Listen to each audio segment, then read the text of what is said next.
मी एक विधवा होती, पण तरीही मला दिवस गेले होते आणि मी गर्भवती झाली होती. मी एके दिवशी माझ्या जागी माझ्या मोलकरीणला झोपवलं. तेव्हा माझा 15 वर्षाचा मुलगा माझ्या रूममध्ये आला. मी खूप वेळ माझ्या रूमच्या खिडकीच्या बाहेर मागे लपून बसली होती आणि खिडकीतून वाकून रूममध्ये काय घडत आहे ते बघत होती. मी माझ्या मोलकरीणला 5,000 रुपये देऊन माझ्या जागी झोपायला सांगितलं होतं. मला बघायचं होतं की रात्रीच्या अंधारात माझ्या रूममध्ये कोण येतं आणि जे काही माझ्यासोबत झालं होतं ते माझ्यासोबत कोणी केलं होतं आणि का केलं होतं. माझ्या घरी तर माझ्या मुलाशिवाय कोणीच नव्हतं आणि माझा मुलगाही आजकाल रात्री घराच्या बाहेर राहू लागला होता. तर मग माझ्यासोबत हे असं घाणेरडं कृत्य कोणी केलं होतं हेच जाणून घेण्यासाठी मी हे पाऊल उचललं होतं. पण मला या गोष्टीची जराही कल्पना नव्हती की आज रात्री मला हे असं काही बघायला भेटेल. मी शाल पांघरून माझ्या खिडकीजवळ उभी होती. माझं शरीर थरथर कापत होतं आणि असंच उभी राहून अर्धी रात्र उलटून गेली होती. माझी मोलकरीण माझ्या बेडवर गाढ झोपी गेली होती.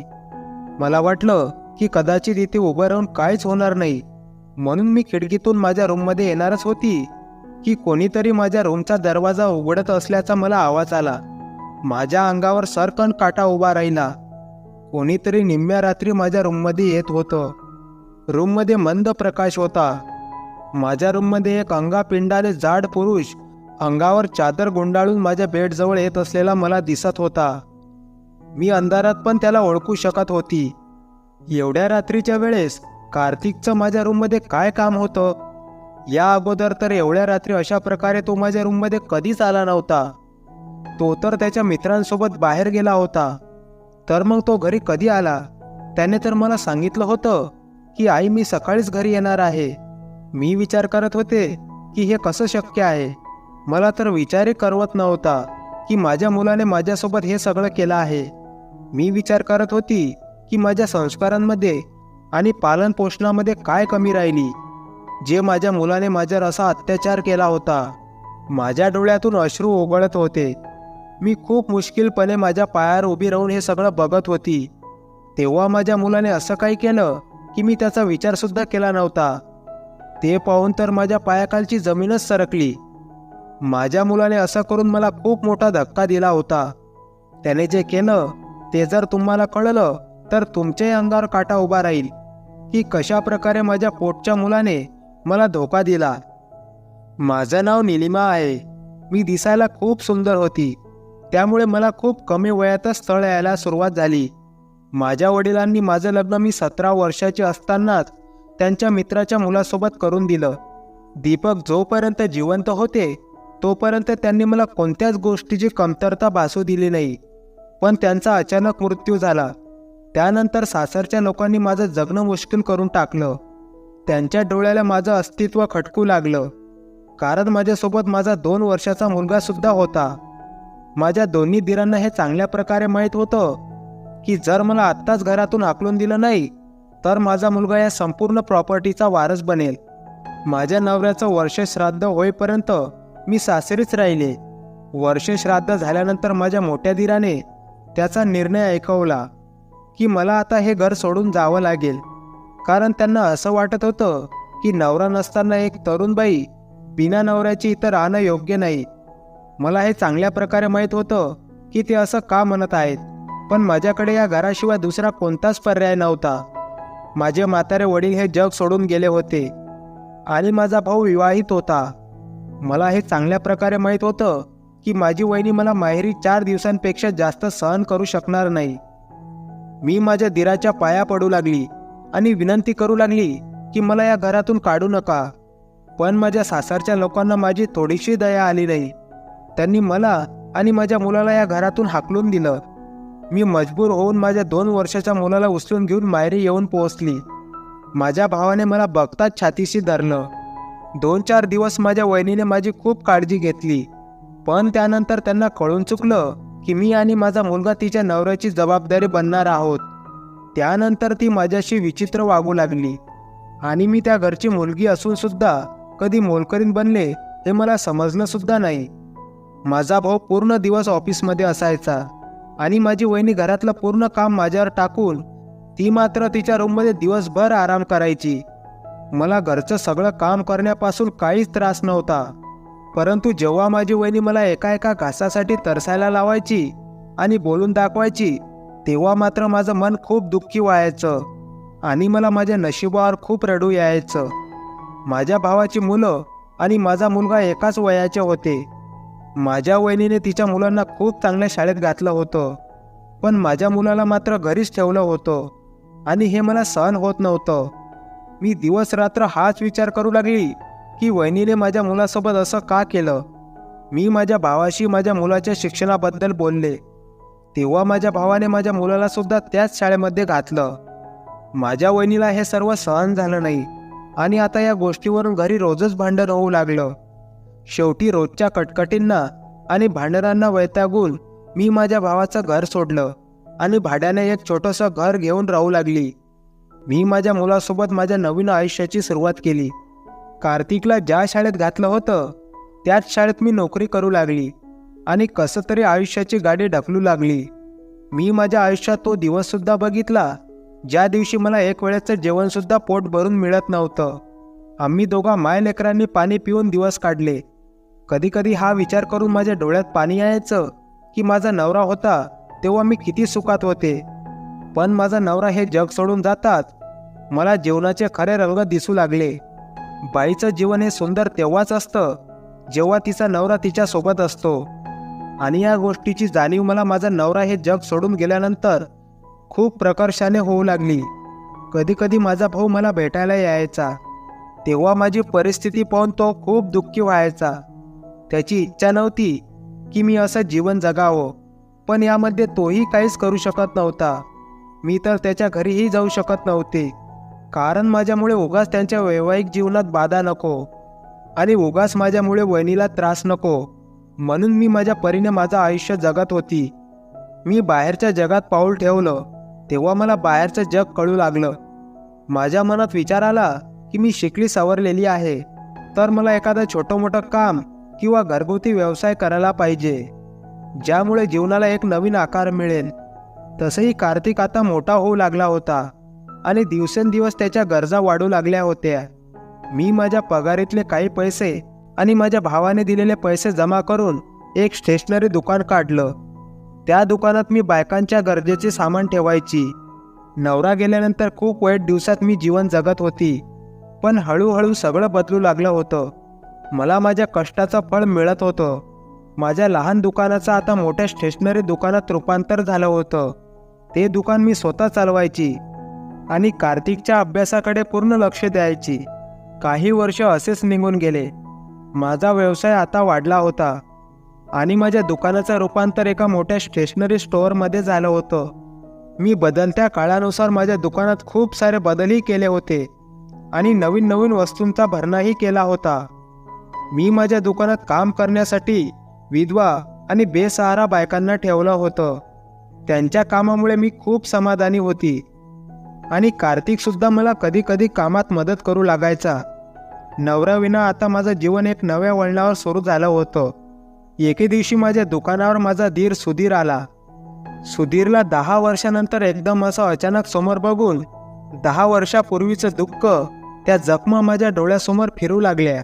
सुधीरला तर विश्वासच बसत नव्हता की मी माझ्या आयुष्यात इतकी पुढे गेली आहे आणि एका व्यवसायाची मालकीण झाली आहे. पण जेव्हा त्यांनी 10 वर्षापूर्वी माझ्यासोबत जे केलं होतं त्याची जाणीव झाल्यानंतर ते माझी माफी मागू लागले. ते म्हणू लागले की माझ्या मोठ्या भावाच्या निर्णयापुढे मी काहीच बोलू शकलो नाही, पण ते माझ्यासाठी आणि माझ्या मुलासाठी खूप दुःखी होते. मी हा विचार करून त्यांना माफ केलं की ते काही झालं तरी माझ्या नवऱ्याचे भाऊ आहेत आणि माझा नवरा त्यांच्या छोट्या भावावर खूप प्रेम करत होते. सुधीर आता माझ्या घरी येऊ जाऊ लागले आणि ते कार्तिकवर खूप प्रेम करू लागले. सुधीरचा मुलगा संदीप पण कार्तिकच्याच वयाचा होता. त्या दोघांमध्ये खूप चांगली मैत्री झाली. मला पण या गोष्टीचा आनंद होता की माझ्या मुलाला त्याच्या चुलत्याचं प्रेम मिळालं. माझा मुलगा तर पूर्ण आयुष्य या सगळ्या नात्यापासून दूर राहिला होता. माझा मुलगा कार्तिक जवळजवळ 15 वर्षाचा होऊ लागला होता आणि त्याच्यामध्ये गेल्या काही दिवसांपासून खूप बदल होऊ लागला होता. जेव्हा मी दुकानातून घरी यायची तेव्हा तो कुठेतरी कसल्या तरी विचारात हरवल्यासारखा दिसायचा.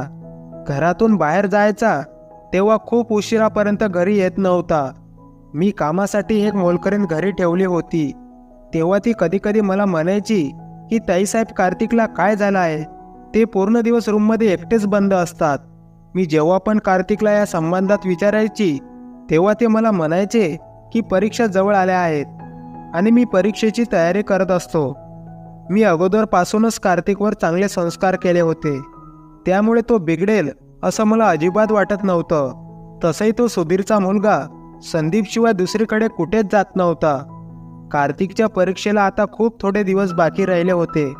तो आजकाल अभ्यासात खूप बिझी राहू लागला होता. माझा व्यवसाय वाढल्याने माझं कामही खूप वाढलं होतं. गेल्या काही दिवसांपासून माझी तब्येतसुद्धा थोडी ठीक नव्हती.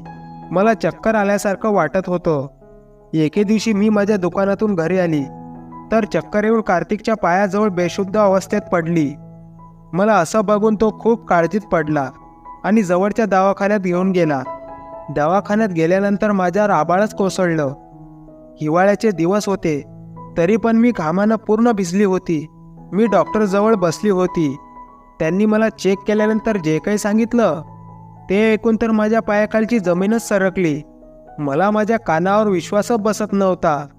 मी या गोष्टीवर विश्वासच ठेवू शकत नव्हती की मी प्रेग्नेंट आहे. मला खूप मोठा धक्का बसला होता. मी एक विधवा बाई होती आणि माझा नवरा तर 13 वर्षापूर्वीच हे जग सोडून गेला होता आणि डॉक्टरने मला हे सांगितलं होतं की मी 2 महिन्याची गरोदर आहे.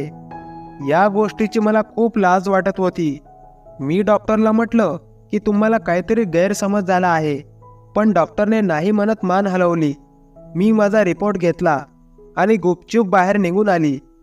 बाहेर माझा 15 वर्षाचा मुलगा कार्तिक उभा होता. मला बघताच तो काळजीच्या स्वरात विचारू लागला, आई तू ठीक तर आहेस ना? डॉक्टर काय म्हणाले? तुला अचानक चक्कर कशी काय आली? कार्तिकने मला हा प्रश्न विचारतात मी त्याच्याशी नजरही मिळवू शकत नव्हती. मला माझीच खूप लाज वाटत होती. मी माझ्याच मुलाला कसे काय सांगू शकत होती की मी प्रेग्नेंट आहे, आणि ते पण या वयात, नवरा नसताना. त्याने तर मला एक चरित्रहीन बाई समजलं असतं. मला स्वतःला सुद्धा हे कळत नव्हतं की हे कसं काय झालं. मी फक्त माझ्या नवऱ्यावर प्रेम केलं होतं आणि माझा नवरा मेल्यानंतर माझ्या आयुष्यात असं कोणीच नव्हतं की त्याच्यासोबत माझे संबंध होते. मी प्रेग्नेंट होते. माझा रिपोर्ट मला ओरडून ओरडून सांगत होता की माझ्या नवऱ्याची जागा कोणीतरी घेतली आहे. माझ्या डोळ्यासमोर माझ्या मेलेल्या नवऱ्याचा चेहरा फिरत होता. मी कधीच माझ्या नवऱ्याला धोका देण्याचा विचारसुद्धा करू शकत नव्हती आणि एका गैरमाणसासोबत संबंध प्रस्थापित करणे ही तर खूप लांबची गोष्ट होती. कार्तिक सारखं सारखं विचारू लागला. तेव्हा मी त्याला खोटं सांगितलं की अशक्तपणामुळे मला चक्कर येत होती. डॉक्टरने आराम करायला सांगितलं आहे. माझं बोलणं ऐकून कार्तिक नाराज झाला आणि म्हणाला की बाबाच्या मृत्यूनंतर तू तुझी काळजी अजिबात घेत नाहीस. संध्याकाळी लवकर झोपून जात जा. मोलकरीण असताना सुद्धा घरातली सगळी कामं तूच करतेस, मग मोलकरीण ठेवण्याचा काय फायदा?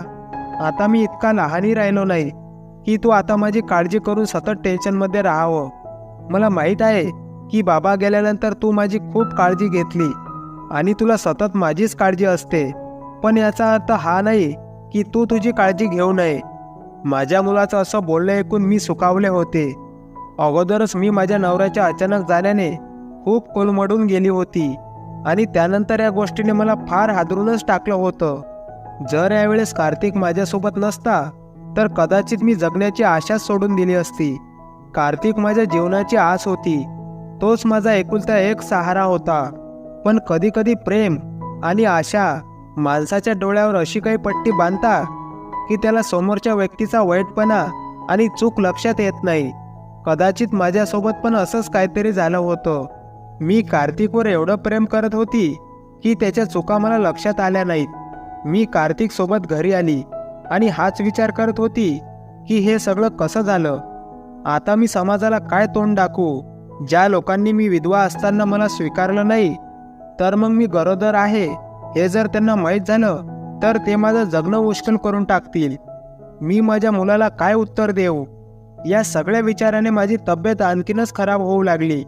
मला सत्य काय आहे ते जाणून घ्यायचं होतं. आणि मी हाच विचार करत होती की कशा प्रकारे मला सत्य माहीत होईल. मला खूप टेन्शन येऊ लागलं होतं.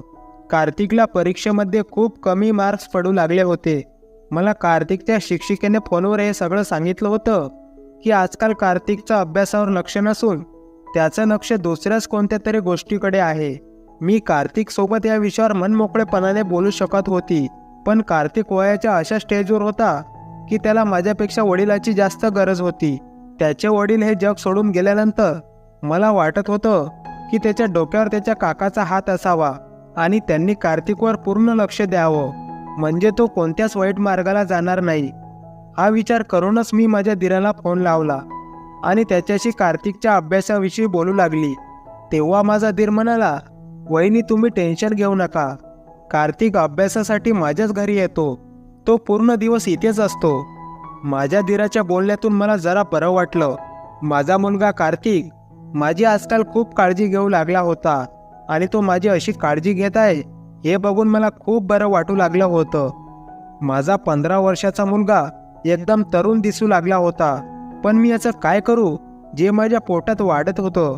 डॉक्टरने तर मला स्पष्टपणे सांगितलं होतं की तुम्ही वयाच्या ज्या स्टेजमध्ये आहात त्या स्टेजमध्ये मुलाला जन्म देण्याचा अजिबात विचार करू नका. माझ्याकडे जाणून घेण्याशिवाय कोणताच पर्याय नव्हता की हे मूल कोणाचं आहे. मी दुकानाशिवाय कुठेच येत किंवा जात नव्हते आणि माझे कोणासोबत संबंधही नव्हते. माझ्या घरी कार्तिकशिवाय दुसरा कोणी पुरुषही नव्हता, त्यामुळे समजणं आणि माहीत करून घेणं खूप अवघड झालं होतं. हे सगळं कोणी केलं होतं, जे काही होतं ते माझ्या काहीच लक्षात येत नव्हतं, पण मला या गोष्टीची नक्कीच खात्री होती की हे काम कोणीतरी अंधारातच केलं आहे. हा विचार करून मी माझ्या मोलकरीणला सांगितलं आणि तिला म्हटलं की तू एक रात्र माझ्या जागी माझ्या बेडवर झोप आणि या कामासाठी मी तुला एका रात्रीचे पूर्ण 5,000 रुपये देईन. माझ्यासोबत जे झालं होतं ते जाणून घेण्यासाठी मला तिच्याकडून हे काम करून घ्यायचं होतं. पैशाच्या लालसेने ती खूप आनंदाने हे काम करायला तयार झाली. मी तिला माझ्या बेडवर झोपून तोंडापर्यंत पांघरून घातलं आणि मी स्वतः बाहेरच्या दिशेने खिडकी उघडून खिडकीच्या मागे जाऊन लपून बसली.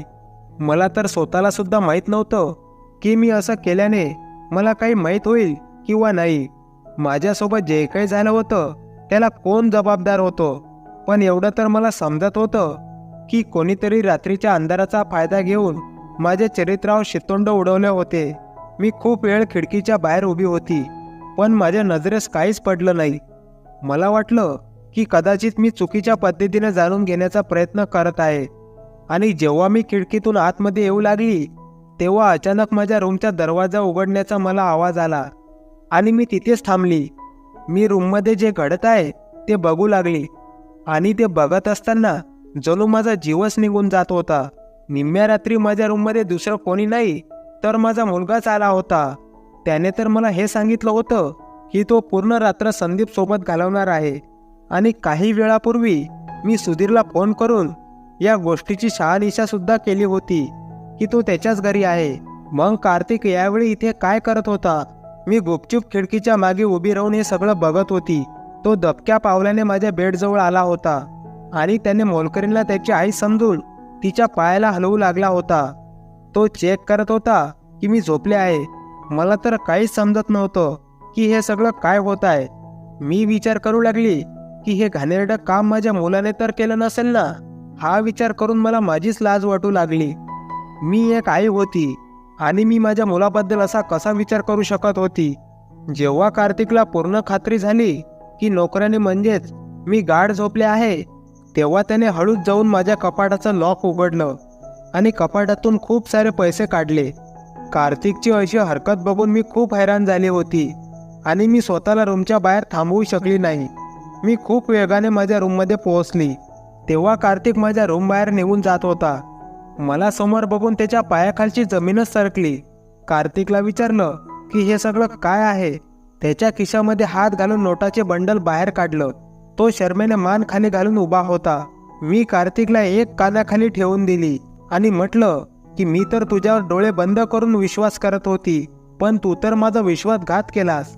आता सगळं काही खरं खरं सांग की हे सगळं काय होत आहे आणि निम्म्या रात्री तू माझ्या रूममधून पैसे घेऊन कुठे जात आहेस. मी माझ्या जीवनात पहिल्यांदाच कार्तिकवर हात उचलला होता.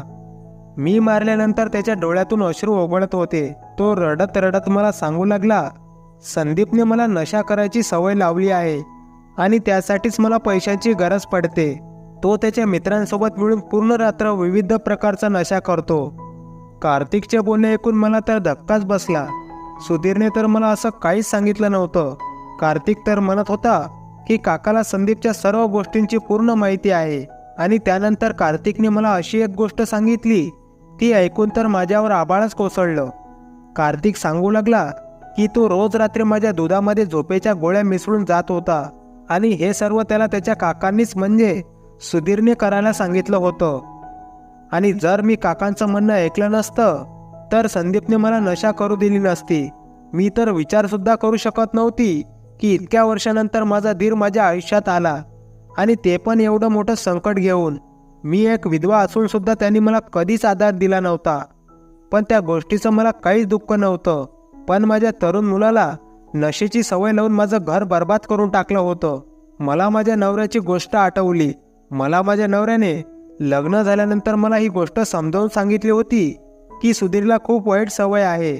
पण त्यावेळेस मला माझ्या नवऱ्याचं बोलणं कळलं नव्हतं आणि आज एवढ्या वर्षानंतर मला त्यांचं बोलणं लक्षात येत होतं. आणि इतक्या वर्षानंतर मला त्यांच्या सांगण्यामागचा हेतूसुद्धा समजला होता. सुधीर पुन्हा एकदा माझ्या हसत्या खेळत्या जीवनाला उद्ध्वस्त करण्याचा प्रयत्न करू लागला होता. पण का, याचं कारण मला माहीत नव्हतं. मी कार्तिकला सक्तीने सांगितलं की यानंतर तू अजिबात नशा करायची नाही. आणि मी रात्री सुधीरच्या घरी गेली आणि त्याच्या बायकोसमोर त्याला खूप सारे प्रश्न विचारले. अगोदर तो गुपचूप उभा होता. त्यानंतर त्याने सर्व सांगायला सुरुवात केली. माझ्या नवऱ्याच्या मृत्यूनंतर त्यांनी मला घराबाहेर काढलं आणि माझ्या सगळ्या प्रॉपर्टीवर कब्जा केला. पण सुधीर त्याच्या उधळपट्टीमुळे तो प्रॉपर्टी सांभाळू शकला नाही. त्यामुळे तो रस्त्यावर आला. खूप मुश्किलने नोकरी करून तो कुटुंब चालवत होता. बाहेरून तर दिसायला हे लोक चांगले दिसत होते, पण खरं तर हे होतं की त्यांच्याजवळ काहीच नव्हतं. ते त्यांच्या मुलांचं पालन पोषण सुद्धा चांगल्या प्रकारे करू शकत नव्हते आणि त्यांचा तरुण मुलगा नशेच्या आहारी गेला होता. सुधीरने मला एवढा मोठा व्यवसाय चालवताना पाहिलं तेव्हा त्याची नियत बदलली. कारण अजून सुद्धा मी दिसायला खूप सुंदर दिसत होती. त्याने माझ्या मुलाला त्याच्या हातचं खेळणं बनवलं आणि त्याला नशा करायची सवय लावून तो रोज रात्री माझ्यासोबत संबंध प्रस्थापित करत होता. त्यामुळे मला दिवस गेले होते आणि मी प्रेग्नेंट झाले होती. त्याने विचार केला होता की तिला दिवस जातील तेव्हा मी बदनामीच्या भीतीने त्याच्याशी लग्न करण्याचा विचार करेल आणि तेव्हा तो स्वतः माझ्याशी लग्न करेल आणि या प्रकारे तो माझ्या व्यवसायाचा मालक बनेल. आणि नशेमुळे कार्तिक पण त्याच्याच हातचा बावलं झाला होता. सुधीरच्या तोंडून हे सगळं ऐकून माझ्या तर पायाखालची जमीनच सरकली. अगोदरच माझ्या आयुष्यात काय कमी होती जे सुधीरने माझ्यासाठी आणखीन एक संकट उभं करून ठेवलं. मी त्याला म्हटलं की तू तुझ्या डोक्यातून हे काढून टाक की मी मजबूर होऊन तुला माझा वापर करू देईल. मी तिथून लगेच निघाली आणि पोलीस स्टेशनला गेली. मी सुधीरवर केस दाखल केली. एवढेच नाही तर त्याचा मुलगा संदीपवर सुद्धा केली, ज्याने माझ्या मुलाला नशेची सवय लावली होती. ते दोघं बापलेक जेलमध्ये जाऊन त्यांच्या कर्माची शिक्षा भोगत होते. देवाची करणी अशी होती की माझा आपोआप गर्भपात झाला. त्यानंतर मी पुन्हा कधीच त्या नात्यांवर विश्वास ठेवला नाही. मी मागे वळून जेव्हा माझ्या आयुष्याकडे बघते तेव्हा असं वाटतं की मी विधवा असणं कदाचित हा माझा गुन्हा झाला होता. आपल्या इथे एका विधवा स्त्रीला आधार देणारे, तिला सन्मानाने जगू देणारे लोक खूप कमी आहे. विधवा असणं हा गुन्हा आहे का की एकट्या बाईला जीवनाच्या प्रत्येक वळणावर त्रास दिला जातो. विविध पद्धतीने तिला या गोष्टीची जाणीव करून दिली जाते की तिचा नवरा आता या जगात नाही. तुम्हाला असं वाटत नाही का की विधवा बायकांना सुद्धा जगण्याचा अधिकार आहे?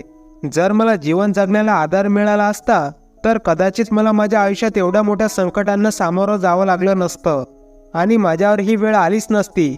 मित्रांनो, तुम्हाला या कथेबद्दल काय वाटतं कमेंट करून नक्की सांगा. आणि कथा आवडली असेल तर चॅनलला प्लीज सबस्क्राईब करा. पूर्ण कथा ऐकल्याबद्दल तुमचे खूप खूप आभार. पुन्हा भेटू नवीन कथेसह. धन्यवाद.